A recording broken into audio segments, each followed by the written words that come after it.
Hello everyone, welcome back to the Digital Adoption Show. I'm your host Neha Smriti, Growth Marketing Manager here at WhatPex. And today we are exploring a whole new level in the world of learning. Yes, think of it like a level up in your favorite game. Before we start our discussion, make sure to hit that subscribe button. Now, let's talk about today's episode because this one is a game changer. And literally, we are diving into gamifying learning for real world impact. How do we actually make learning addictive, engaging, and something people actually want to come back to? To help us crack it, we have Karl Kapp. Karl is a full professor at Commonwealth University of Pennsylvania and has spent over 2 decades designing learning experiences that feel less like boring lectures and more like epic quests. He's a practitioner, author, speaker, and the mastermind behind the L&D Mentor Academy. His latest book, Action First Learning, is launching soon, and trust me, you will want this one on your bookshelf. Carl, it's fantastic to have you on the show. How are you doing Yeah, today? thanks. I'm doing fantastic, and it's great to be here. Thank you so much for having me. Thanks for coming to the show. Okay, before we start the main discussion, we usually have this quick fun round of this or that. It's nothing but we give you two options, and then you have to choose the best that fits your personality. So, are you ready Okay, for? I'll give it a try. Yeah. Okay, you'll have to put your thinking cap on for this Okay. these questions because they are not going to be easy. But the first one will be quite easy for you. So, if you had to choose between learning through board games or escape rooms, which one would it be?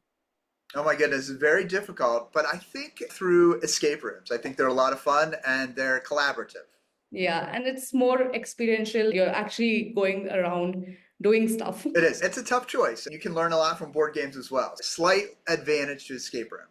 Perfect. Okay, having a pause button for life or a rewind button? I think I'll go for the button. Pause button, is it? Yeah, the pause button. I think that would be great. Give me more time to think and process before I speak. I would have gone with the rewind button because big time sucker for nostalgia. So why not just go back in time, relive the whole moment and everything? True, but yeah, that's a good point. My thought is maybe you could avoid some of the mistakes I make with a pause instead of having to go back and fix, but probably in reality, there's a lot more fixing that would need to be done. Okay, now this one is gonna be a tricky one. So living one life for 100 years or 10 different lives for 10 years each. I'll give you Uh, the I'll also add on, you will start living maybe after 20s. So it's not like you're okay, living till age. okay, so can I hit the pause button on this? I think actually, to me, it would be very interesting to live 10 different lives. So you could try a lot of different things, do a lot of different things, see if something works or doesn't work. So I think that might be interesting rather than 100-year life. Same, I think that will be fun to have 10 different lives. Like just test each of them and see which one is the best. Exactly. Okay, the second last one is unlimited creativity or a perfect memory. Oh, good question. I think in that case, I would like to have unlimited creativity. That way I could dream of like really amazing things, share that with other people, and just continue to add to culture and society and the world by being really creative. True. Nowadays, with all the tools that are available, you don't really need to remember everything. So I think having a lot of creativity is actually pretty good. Okay, the final one is always finding lost items or never getting stuck in traffic. But I the do not like traffic. I'm fairly rural, so there's not a lot of traffic. But when I go places, I always seem to get stuck in traffic. But never losing something is interesting as well because I'm always misplacing things. But I think for expedience purpose, never getting stuck in traffic would be pretty nice. yeah, even the city I come from, we are infamous for worst traffic in the country. So anybody, if I have given that this choice in my city, they would have gone hands on just the second option, not getting stuck in traffic. Perfect. This was fun discussion, Carl. So Yes. let's start with our actual discussion. So when we were having our chat, you talked about your journey in gamification and instructional design.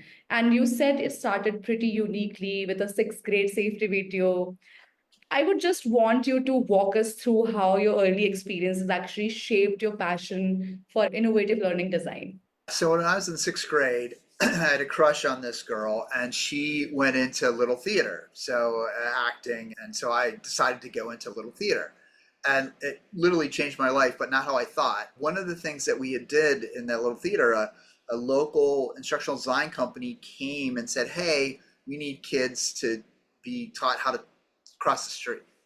And the mascot was a whistle. His name was Willie Whistle. Mm-hmm. So Willie Whistle would whistle at us if we crossed the street improperly and we were acting and going through that process. And fast forward then maybe 15 years into the future, and I was graduating from college with a teaching degree, almost a minor in psychology, major in English, and I was looking for a job. And this company, Applied Science Associates, where I did the Willie Whistle video, had an opportunity for someone to do this thing called instructional design, which I had no idea what that was, no idea. I had actually enrolled in college to become a counselor, college counselor. And I got to Applied Science and they gave me some tasks and everything. I'm like, wow, this is like the neatest thing ever. It's such a great combination of psychology and teaching, writing. This is fantastic. What is this? They're like, this is called instructional technology. And the neat thing about that was it's right when computers were coming online for business, right when basically desktop computers. And so the technology there was really the methodology or the approach.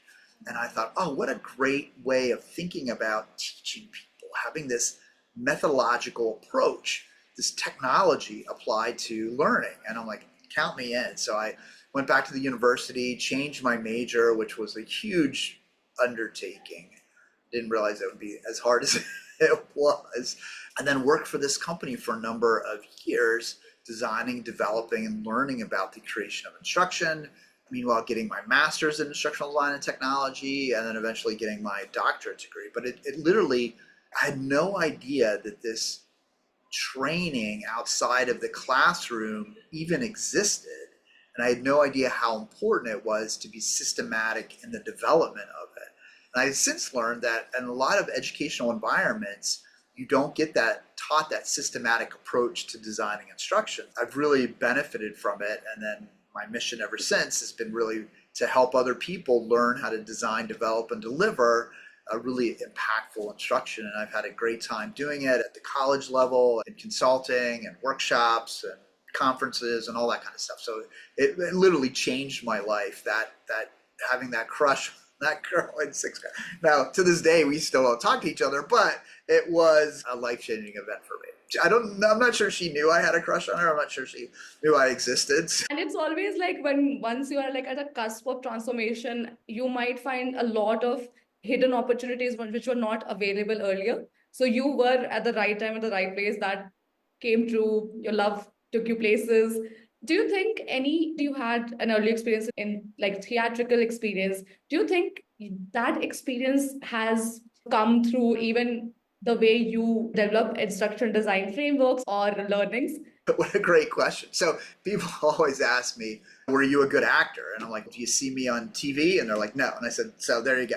But I do think that I would recommend anyone who goes into any kind of public speaking to do a theater background. So it's taught me improv. It's taught me how to speak in front of people. It's taught me the value of drama and a little bit of mystery. And so it really, I think, has come through in a lot of what I do. And it's so funny because we would memorize these massive amounts of scripts and what people had to say and things. And it's interesting because that also comes through when you teach, right? You need to have content. You don't have to memorize it, but you have to have content at your fingertips. You have to be able to speak right away. And so sometimes I forget about, like, I have a webinar or I have something.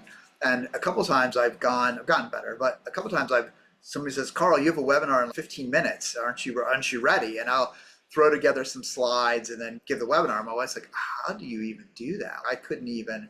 I said, but my improv background in theater and my ability to play off of people because of that theater training. We had a woman named Miss Cahill who was a great teacher, and she really helped us master the basics of theatrics. And then people I know who go into theater do a really great job in other areas of their lives as well, just because of the lessons that it teaches. And like you said, I think even I should take theatrical experience because I'm making podcasts, but I feel this actually is a talent that would come handy. So it's something which a lot of people should do who are into public speaking, like you said. So this will be a great addition to the portfolio of things that you're doing. Okay, coming to the next question, you have often highlighted the importance of blending engagement with impact in corporate learning. Do you have any real life example where gamification in general improved a company learning outcomes? You would have implemented these kind of initiatives in a lot of companies. So do you have any real life example if you could share that with our audience? Yeah, so several examples I think are critical. One, actually, I highlight in no, this way in Action First Learning is it was really interesting. This consultancy firm was trying to train their consultants how to work together and how to be on a team. And they decided to create an escape room. And this was fascinating because they created it like an airport because consultants are always in the airport. And then they gave them the situation where they had to help planes land. The first day they had to try to get out of the airport. They couldn't do it. Then they had to help planes land, and you eventually went into the control room and all that kind of stuff. And the interesting thing there was afterwards they did some surveys on teamwork and bonding and found out that cohort of consultants they were retained longer because consultancy has a high level of burnout.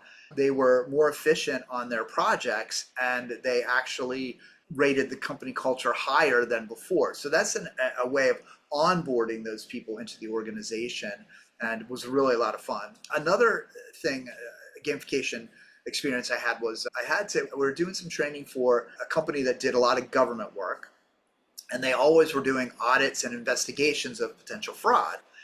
And they brought me in because they were still not doing these evaluations correctly, and they weren't getting the right results, and it wasn't working out. And so I looked at the instruction. It was classical, traditional instructional design. Here's the learning objectives, here's the forms, here's the website, here's maybe a role play at the end. And so we flipped that. We started out, people walked into the room, and we said to them, hey, a colleague has just come to you and accused your boss of embezzling $10,000. What do you do? Yeah. And for the first few minutes, it was this classroom. A couple of the students were like, what do we do? And then they just sat there and no help was given. And then all of a sudden one said, hey, why don't we check the corporate website? And boom, they went to the website and they said, oh, we need to talk to this person. And we had some actors, and the actor came in and talked to them. And at the end, they had actually conducted a full investigation.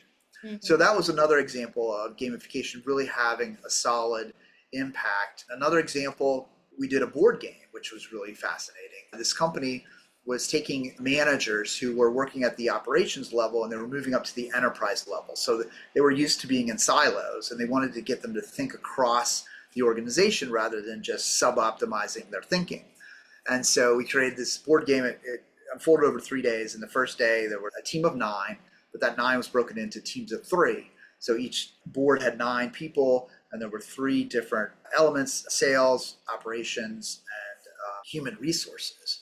And we set up the challenges for them that if they decided to work together, they would be successful.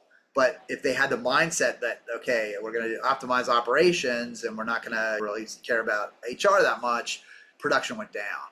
And so the first day, of course, everybody's production was horrible. So we did a little bit of talking about that. And then the second day it was much better. And then the third day, when we gave them the optimization techniques, it was 100% turnaround from day one. Yeah. So that was another example of using a gamified method to do that.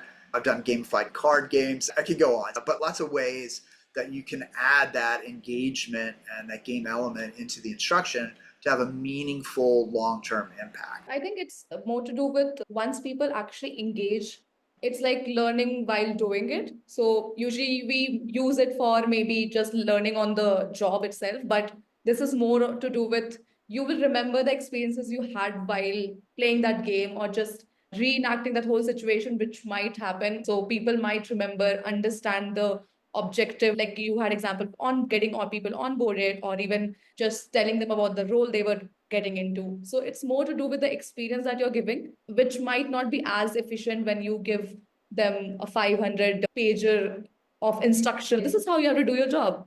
And everybody's like, okay, throw it away. And nobody reads that, and nobody understands. It was interesting because with the board game, months later, people were referring, hey, remember when in the board game, operations did this and sales did it? Maybe we should fix this. And so it was really gratifying to see those changes where, to your point, you give somebody a 500-page document, and chances of them reading it and then remembering it are pretty slim. We mistake often quantity of instruction, quantity of content for quality. Yeah. And we assume that is what works, but it's absolutely, we know, doesn't work. True. And if you had to, because these are very distinct kind of example for different use cases, but if you had to measure after each of these projects, how do you actually measure for these successes? You would have some vanity metrics as how many people attended it, how many people could remember it after. But once you get out of this game, you get into real world and just start doing it. How do we measure it on a long-term basis that the impact of that particular game that we did on the first day of the job has had this type of impact on the role itself? Do you have some other metrics? Yeah, that's a great question. So, first of all, before you ever do the game or experience, you have to decide what behavior you're trying to change. What output do you want? So, you need to measure that before you do the intervention. So, you have to figure out, what are we trying to actually do? Are we trying to increase sales? Are we trying to get a better cooperation? Are we trying to influence? So, you measure it. Now, many people believe you can measure everything. I don't think you can, but let's pretend we can measure an awful lot. So we measure that behavior, then we do the intervention, and then afterwards we monitor or track that behavior. So if there's a change in the behavior for the positive, we can say, hey, the game we think influenced that behavior, the experience influenced that behavior. If it's for the negative, then you have to figure out, why is that? Is it related? How does that happen? And you track that over time. But the important thing is, and I think a lot of people forget this, is to measure the define, but then measure the behavior before you do the intervention. If you wait until after you, oh, okay, let's measure. What are you measuring again? Like, how do you know what it was before?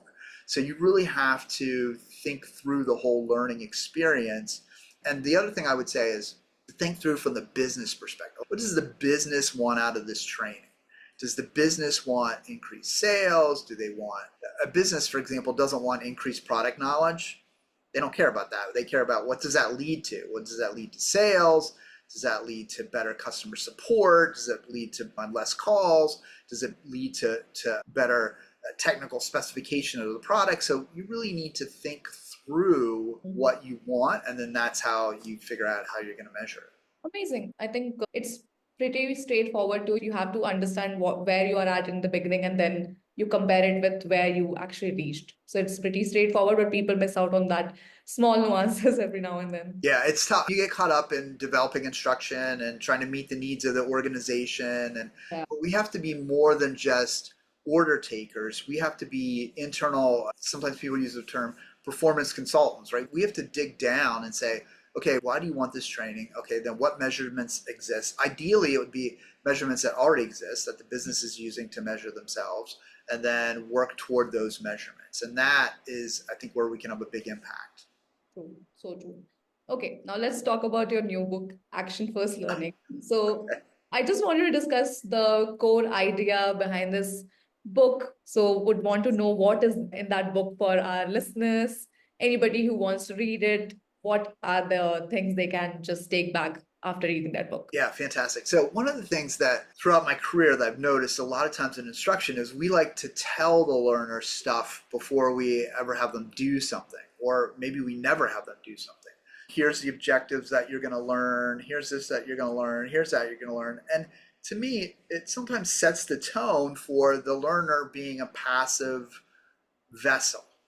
And that gives the opportunity to daydream, to click next as fast as you can through e-learning modules, and not really to be present for the learning. And I found in my experiences, and go back to the research, experience first and then went and looked at the research, was that when somebody is active right away, that sets the tone for the entire learning experience. They expect them to be active. If you're passive right away, you expect for your whole learning experience to be passive. So when the instructor or the e-learning module asks you to do something, you're like, yeah. An object at rest tends to stay at rest, right? So an object in motion tends to stay in motion. So to borrow some physics analogies, so it hit me that we've got to get learners doing something right away, maybe making a critical decision, maybe being dealt a card, having to escape a room, putting a piece on a board game, looking through augmented reality, phone or glasses. Like, we've got to get the learners working. So did a lot of work on gamification and helping learners understand game elements and how they can add to the instruction. But sometimes those got misinterpreted that, hey, you answer a question, you get 10 points. That's a passive activity, right? I want them to think and then answer the question. I want them to do an action and experience the consequence, and then you get it. There's an educational researcher named Malcolm Knowles who once wrote that adult learners learn best when they know they don't know something. So action-based learning or action-first learning, really, the idea is I'm going to put you in a situation where I'm going to show you don't know something. Because adult learners come into a lot of learning situations, go, I already know, this is a waste of my time. So if I can show them that they don't know something, then they're more open to learning. And that's the premise behind action-first learning. It's we want you to do something, we want you to take an action, and then we want you to think and reflect on that action, and then the learning's going to occur. The other thing I want to say real quick is it's not action for action's sake, right? If we make a learner do something and then we don't reflect on that, we don't debrief it, it doesn't mean anything, it's just an icebreaker, then the learning's not really going to occur. But if we put them like in a board game situation where you have got to make a critical decision about sub-optimization, if we make you make a decision about an embezzlement, what do you do? If you have to make a decision in those areas, then you're really thinking it through in an environment that's safe and where you can make mistakes, and then you can learn from those mistakes. And that's the whole process behind action first learning. That's actually pretty nice because in my experience, I remember you are solving for problems like when we join any new company, we have to do these 3 to 4 compliance courses. They're pretty boring, but you have to get through it. And they just force you you can't press the next button. You have to go through that 30-40 second of video. And I think this would have solved so much people who would have actually engaged in. And I loved your analogy of how comparing the concept of inertia to people that's how people learn. And even bringing in the knack of curiosity that once people know that, okay, I might not be aware about this thing, so let me learn it. Otherwise, people have a tendency that, okay, I know this, why should I read it again? So I love how you have played around on different people behavior and then brought it in a book which will be very useful. And I remember when we were last talking, you had spoken like people could just read one chapter and get it's not a continuation of the previous one. So even if you're not reading through the book, but you can just go to one chapter based on your own interest and just read through it, you'll get something out of it. So why don't you talk? Exactly. Yeah. So I would recommend people jump to the last chapter because the last chapter says, okay, here's all the different kind of action first designs that are in the book. And there are more designs than in the book. I had to stop writing at some point. So there's all of these action first, and then what do you want to accomplish? So one of the things that I do in every chapter is break down like what type of learning works best with this type of action first approach. And then what kind of mechanics should you use? And then step-by-step instructions on how to do that. So if you wanted to do an escape room, you go to the escape room chapter. It says this is what escape rooms work best for. And you can say, yeah, it fits or no, it doesn't. Let me go to something else. Oh, maybe card games work better, or maybe a board game works better, or maybe virtual reality works better. And so it goes through each chapter as it's self-contained. Now, the first chapter is on the whole idea of action first learning, the framework and the model. And the reason why that's there is because I really want people to understand that it's not just these elements in this book. It means taking action first. It's a philosophy. You can adapt this to whatever you want to do. So you can go ahead and do that. But if you need the tools and you need a quick, like, how do I do this? Each chapter is laid out really interesting, because all my other books were like more linear.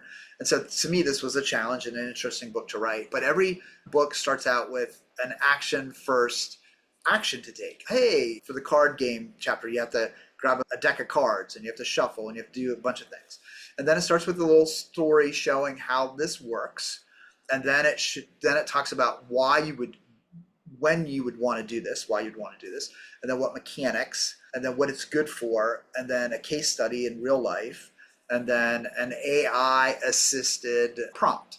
So you're like, hey, how can I use AI to help me build an escape room? Boom, there's a prompt right in there that's going to help you. So the whole book is designed for a practitioner to just pick it up and go, hey, I've got training in 2 weeks. I want to do something that's engaging. What can I do? And you can go through the book, find out what to do, and then step by step, it's going to tell you what you need to do. It's going to give you an example. And this book, interestingly, builds on, I think this is like my 9th or 10th book. And every book, like I write it and I'm really proud of it. I put it out there, then you get the feedback. Like you get the critics, like, oh, this is a great book, but there was no case study. Oh, okay, so I'm gonna put a case study. And then they're like, oh, this is a great case study, but there's no step-by-step instruction. Oh, okay. There was no thing to tell me when to use this. Oh, okay. All my lessons from those chapters, from those books before and chapter are in each chapter to help make, I think, a pretty comprehensive book. Now I know that somebody will go, oh, you forgot to add whatever. But this was my latest best attempt to get all of what I know about helping people leverage content in a book to actually creating instruction. Actually, that's pretty nice. And like you said, so this book is gonna be coming together of 10 other books that you have written. So I think our audience should definitely buy this book for that reason. The other fun thing about the book is my colleague Kevin Thorne. So action first learning means that taking action first, but I also am playing off the concept of action comics, which came out like in the 1940s. As the very first one is Superman on the cover lifting a car, and Kevin did graphics for all of the chapters, cartoon graphic, and the publisher's talking about issuing a coloring book. So an adult coloring book to help people focus, and it's a good distraction based on the comics in the book. So I'm super excited about that as well. Yeah, even I'm excited. I am just waiting for it to launch and then I will buy my hand. April 15th, yes. Yeah, thanks for sharing the date. Okay, my next question to you, Carl, is we have always talked about gamification and micro learning, and they are like the buzzword that we often see people misunderstanding, or they are always misapplied in certain areas. Do you think there are common pitfalls companies normally fall into when adopting these two strategies of gamification or micro learning? You might just go ahead with talking about gamification itself. So I think one common problem with gamification is they equate gamification with points, badges, and leaderboards. And while those are elements of gamification, that's probably the least impactful form of gamification. I coined another term called content gamification, which is when you take content and make it more game-like. And I think that's a more meaningful area.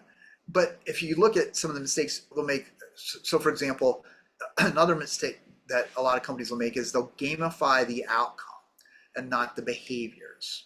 So what I mean by that is outcome might be more sales. So they might say whoever sells the most is going to get a prize or the most points or whatever. Problem is the people that already know how to sell the most are going to sell the most.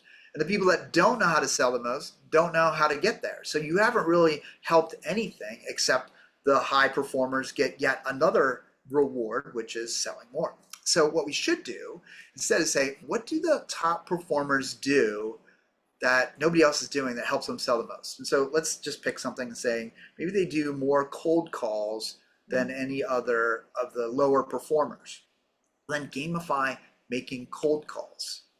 Don't gamify more sales. Why? Because the people that are underperforming will learn the value of cold calls and understand that cold calls are important, and that will move up your overall sales, not just rewarding the best salespeople. So that's an important element to think about. Reward the behaviors, not the outcome.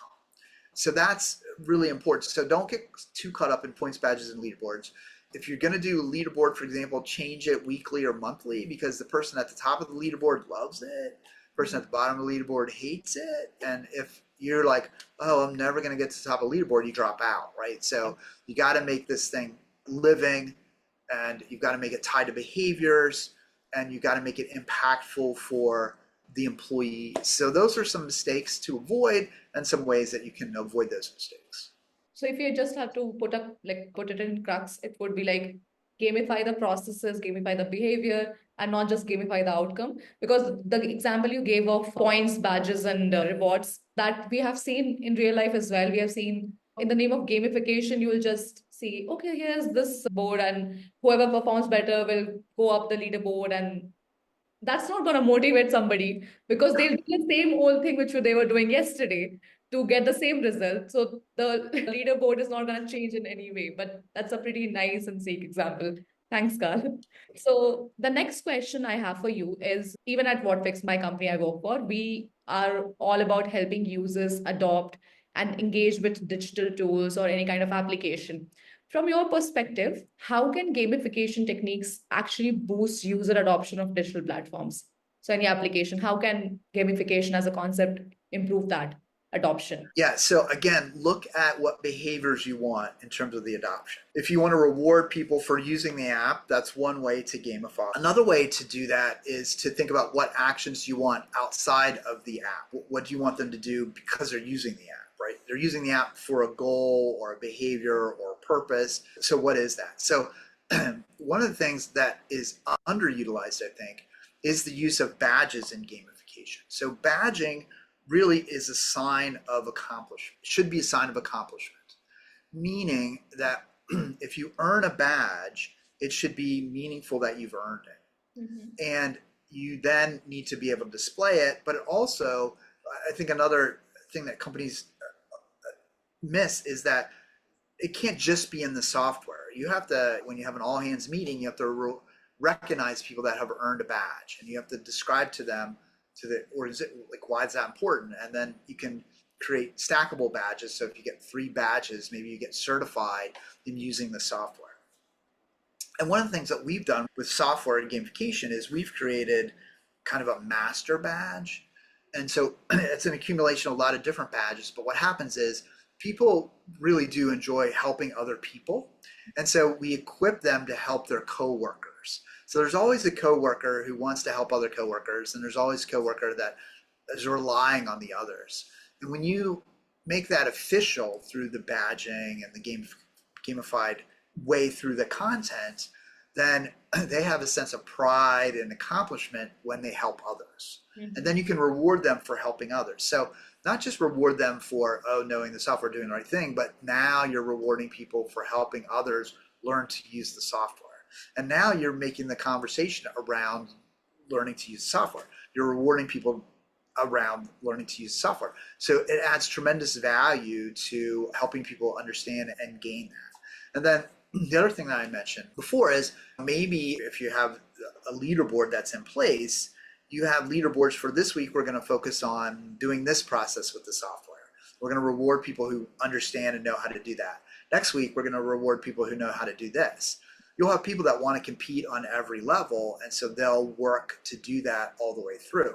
But again, you have to make it meaningful. For example, when you assign points, which eventually get a leaderboard, for example, let's say you have 10 points. You need to have those points have value. So if you got a 10, you did it perfectly.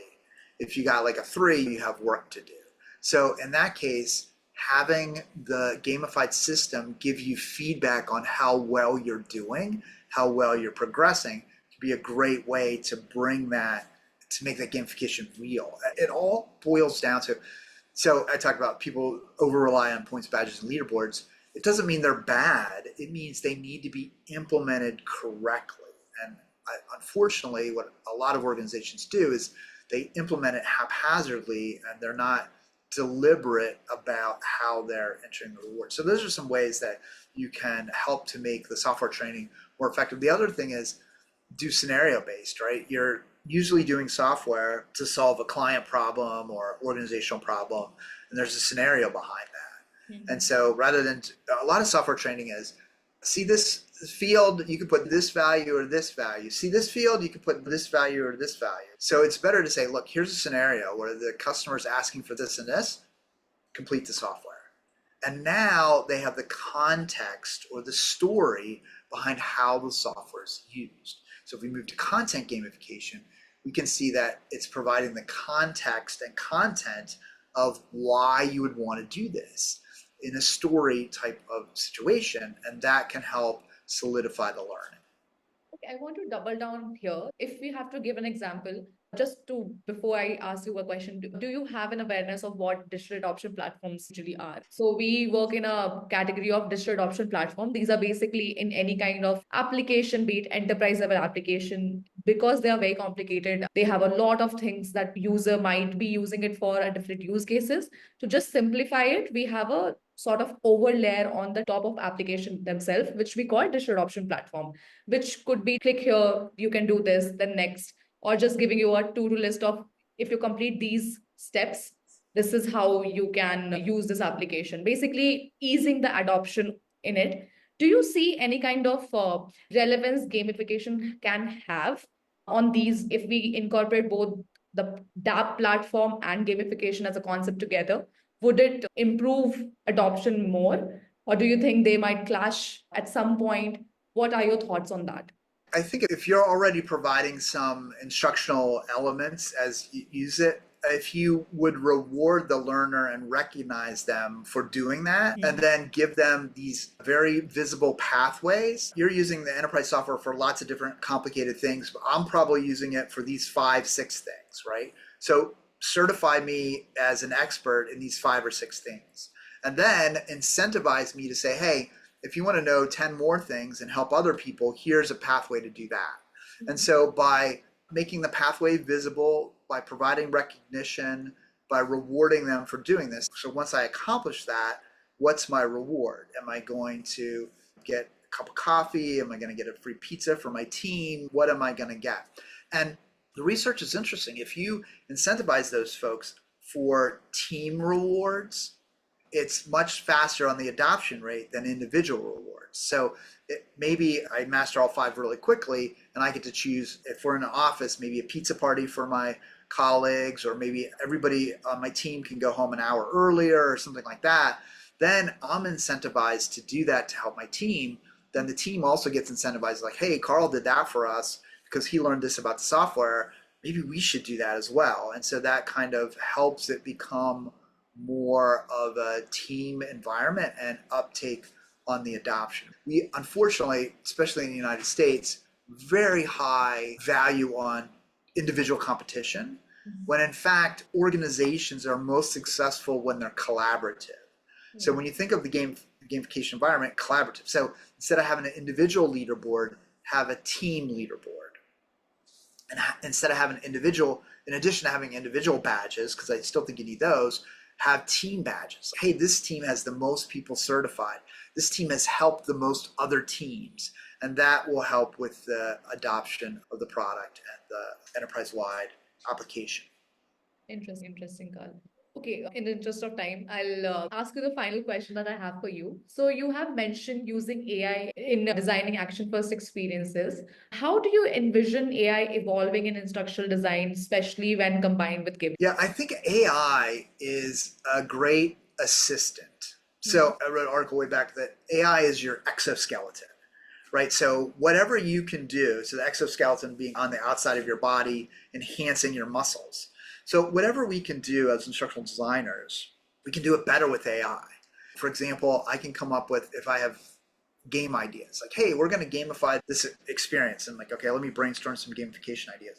But if I go to AI and I say, hey, give me 10 brainstorm ideas on gamification, boom, I get 10 instantly. Now, 9 of them might be garbage, but one might be one I never thought about before, and I can work with that. So combining my knowledge of gamification and AI's suggestion, I can run with that. And I think instructional designers are going to be the same way. I need a case study around these 4 parameters. Give me 3 case studies. And it can give you 3 case studies and you can say, this case study I think matches. Let me tweak it a little bit and then put that out there. So I really think it's going to be an enhancement to what we're able to do. It's not going to be a replacement, but it will enhance good instructional designers.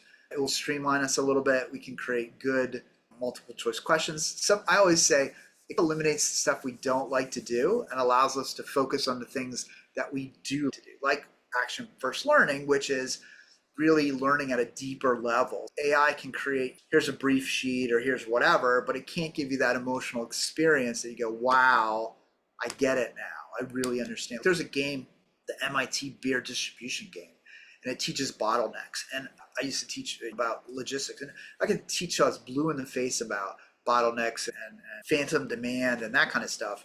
But once people played the game, they were like, now I get it. I get what over ordering does and what panic ordering does. I get it. And so you're not going to get that experience from AI. True. In fact, rightly said, it could be a great supporting agent in your life rather than just, it can't be a replacement to you, because then you have to think which is gonna fit best in this particular scenario. Thanks, Carl. Thanks for sharing that. And yeah, this has been an incredible and enlightening conversation. Thank you. I've enjoyed it very much. Yeah, thanks. Thanks for coming to our show. And thanks for sharing your insights, your journey, and your passion for creating impactful learning experience and talking so much about gamification. Your new book, Action First Learning, sounds like a must read for anyone serious about enhancing learning in their organization. To our listeners, thank you for joining us today on the Digital Options Show. If you enjoyed this episode, don't forget to subscribe, rate, and share this podcast. Until next time, keep innovating, keep learning, and keep growing. Thanks, Carl. Thanks for doing this, and thanks for being on the show.